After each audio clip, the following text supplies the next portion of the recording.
This is from a story about a pug dog comedian named Topher Brooke and his girlfriend, a black cat named LaShonda. I've been working on a new joke, Topher stammered. It's a new one about cats. LaShonda's ears twitched in a complicated dance that Topher couldn't pretend to comprehend. I wish I could come to one of your shows, she said. Yeah, well, maybe we could disguise you as a black chihuahua and sneak you in, Topher quipped.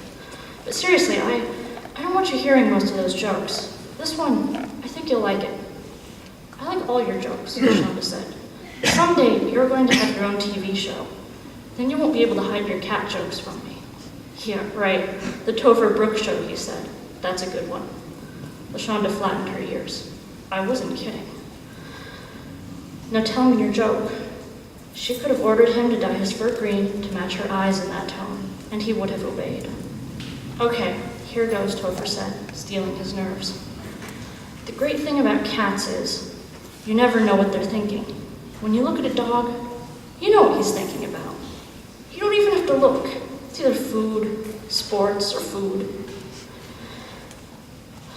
The deeper he got into the joke, the easier telling it became. Did I say food twice? Well, that's because we think about food twice as often. Dogs gotta eat. Cats? A cat is probably thinking about what it would be like to have wings and fly, or whether buffalo wings could ever be spicy hot enough to power rockets to the moon, or how hot it would be to live in the desert surrounded by sparkling sand, or all those thoughts mixed up together. LaShonda's eyes focused on him more piercingly than any other audience. The dancing laughter in their sparkling shades of green was the greatest high he'd ever felt. Topher could have spent the rest of his life telling jokes to her. He hoped she'd give him that chance. A cat thinks more thoughts in a minute than most dogs think in a lifetime. Topher's voice got really low and started to quaver. And that's why a minute of attention from a cat is worth more than a lifetime of love from a dog. He held out the ring to her, but the best, absolute heavenly best, would be a lifetime of love from a cat. From you. His voice broke as he said it, but he got the words out. Marry me, LaShonda? She flattened one ear and tilted her head, but she held his paw tightly. It was probably only seconds, but Topher knew that was more than enough time for her to think circles around him. She'd done it before. It's not your best joke, she said. That last part, it's not really a punchline.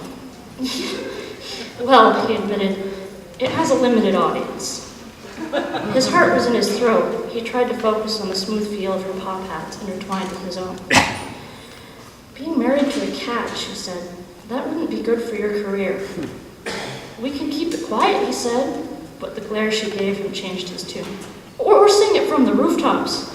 Either way, I want to marry you. She might think faster than him, but he'd been planning this for months. I don't care what anyone else thinks, and I don't care what it does in my career. He squeezed her paw, pressing down on her paw pads, which unsheathed the sharp tips of her claws into his skin. I want to marry you.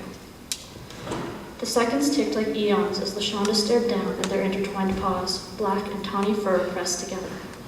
He wanted to know what she was thinking. He was scared of what he'd find out. When she finally looked up at him, her green eyes shone from the darkness of her black furred face, and her mouth twisted into a mischievous, mysterious smile.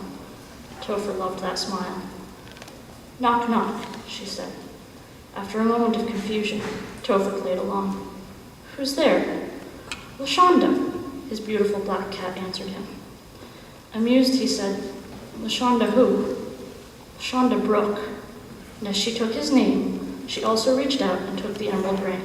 It matched her eyes perfectly. She'd already taken his heart.